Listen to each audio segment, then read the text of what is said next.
Therapeutic podcast. Today I have a guest, Eduard Scisorhands, the owner of beauty salon Marbella in Houston. Today we will try to figure out what means beauty nowadays, what obstacles you might face in beauty industry, and how beauty industry works. Stay tuned.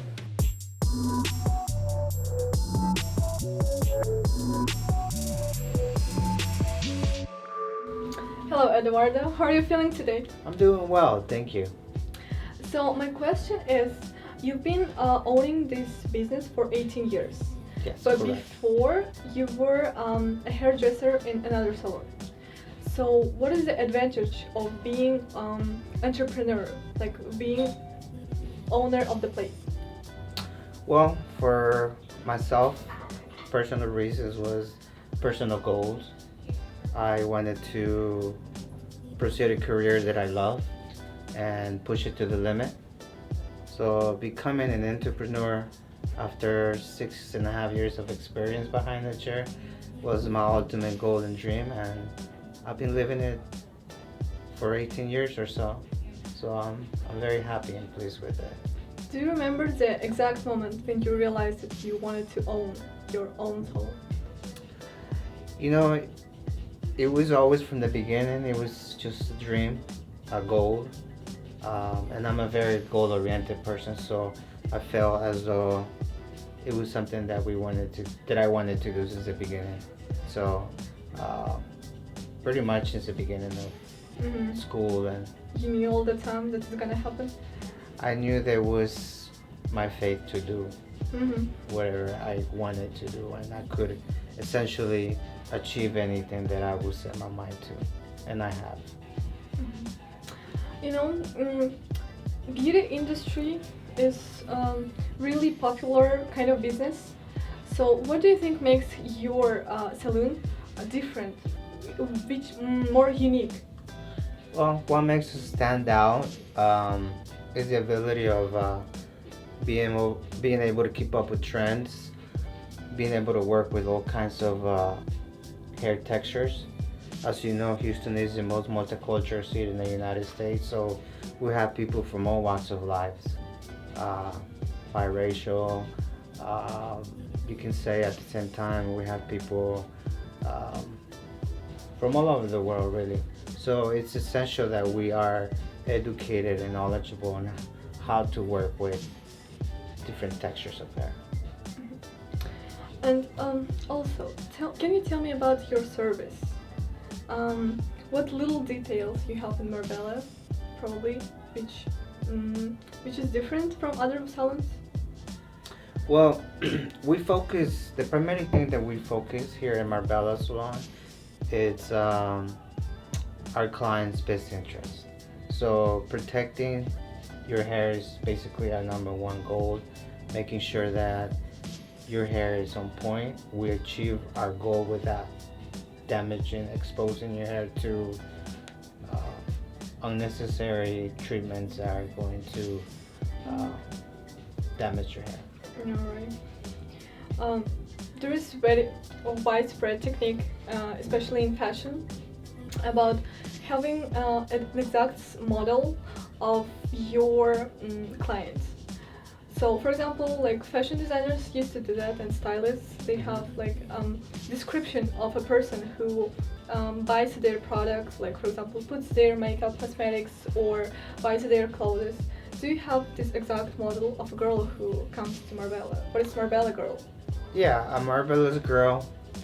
It's a secure woman, a woman who knows what she wants, a woman that is educated and knowledgeable on the beauty business, in the fashion industry.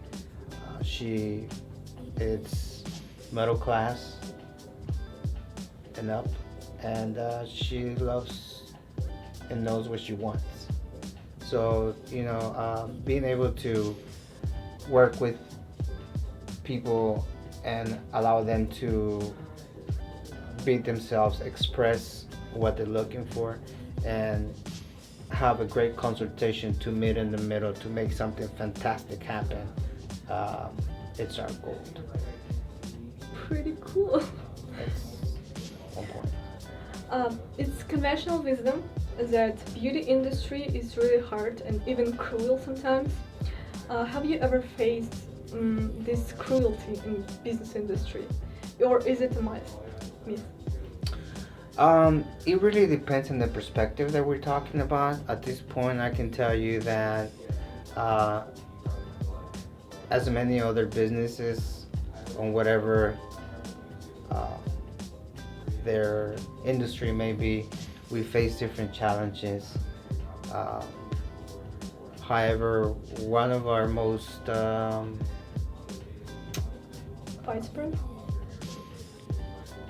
Widespread, like difficulties. yeah, one of our difficulties may be essentially maintaining clients, especially in such a strong city like Houston. We're an international, so we have people that come in from, to work at summer, maybe a year. We have a lot of essentially people that come in for their jobs and careers, such as school or just doing a routine 6 months to a year in the city. So it's sometimes hard to maintain that kind of clientele, but at the same time it's a busy city where we have a lot of different people, and so we're able to maintain 97-98% of the people that we actually see here as a return client. Do you remember like an example of facing obstacle which is mostly can meet in beauty industry? It's a very competitive business, so one of the things there it's essential for the success of any business is, of course, customer service, making sure that we are on point as far as our consultation and the work we providing. Also, the products are very important. A follow-up of supporting the investment that you have made in our salon. So explaining and educating not only what we're doing and what products we're using, it's essential to educate the client what's a perfect hair regimen for themselves. Okay. If you could meet Eduardo like 18 years ago, when you were in the very beginning, what's 3 business tips you would advise yourself? Well, it's a long road. In general, if I could go back, I would tell myself to simplify things. In pretty much all regards, pay attention to what I'm doing in detail, and continue working hard. Basically, it's get ready for the hard times, such as what we're facing around right now. I've been here for 18 years, so that being said, I've gone to the 2008 recession. That was hard. It was something to accustom. We lost maybe 40 to 50% of our clientele within a month. So that was hard to recuperate from. Natural disasters. Is it the same right now? It's different. Today, we're COVID-19. We are facing different challenges. But at the end of the day, it's just a matter of character, how you face things, how we are gonna be able to beat what's presented to us as far as challenges. So it's a little bit different. It's up and down.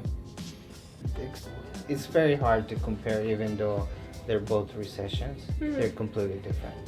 Yeah. You know how definition of beauty changes like all the time. It constantly changes. So what do you think beauty is in 2020? What is beauty in 21st century?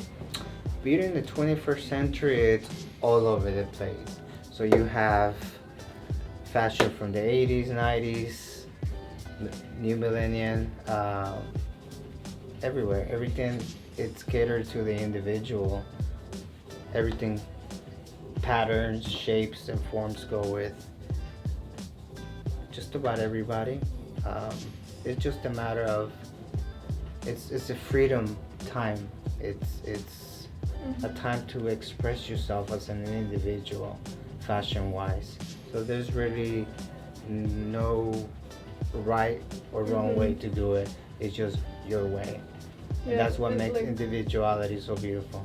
Do you think like everything is fashionable right now? Or? I think as far as patterns, colors, shapes, and forms, yes, fashion is pretty much all over the place.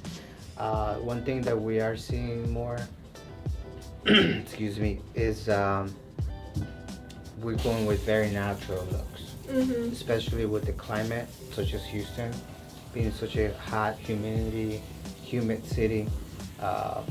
Natural hair is one of our best ways to deal with our weather, climate. You know, the saying, like, if girl cut her hair, probably she just broke up. So, and also you have the rubric on Facebook and on Instagram, which is like photos before and after. Yes. So, do you believe that styling has therapeutic effect, like its impacts on internal state? Of course. I think that just like everything else in life, if you go and purchase something that you like, it'll make you happy. For how long? Who knows? Does hair make a difference, or does it make a big impact on the individual? Yes, of course. It's gonna lift your spirits. It's gonna make you feel better, refreshed. It's all about self-love. Do you often see that, like how girls changing, like in the process? We love it. We are very known for changes, not just for cutting, but for color in general, like a whole full change.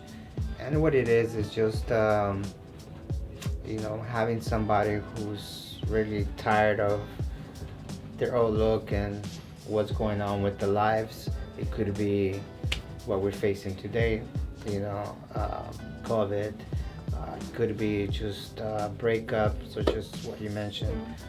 Something different, a total different mentality and mindset. So yes, there's definitely a big advantage in changing your look, and people love it. It's something that is necessary sometimes. You can say it's a new beginning. Yeah, right. As a girl, I couldn't be more interested. So what is the biggest trends in 2020 for haircuts? Well, right now we have a lot of bobs. You know, a bob is pretty much anything from your shoulders and up. It can be layer bobs, angle bobs, straight across bobs, and boy short haircuts for women.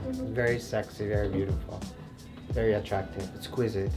Of course, you know, it takes a big woman to do that, you know. Yeah. A very secure woman to do this kind of new changes, but we do them day in and day out. Like, you mean this short or like super short?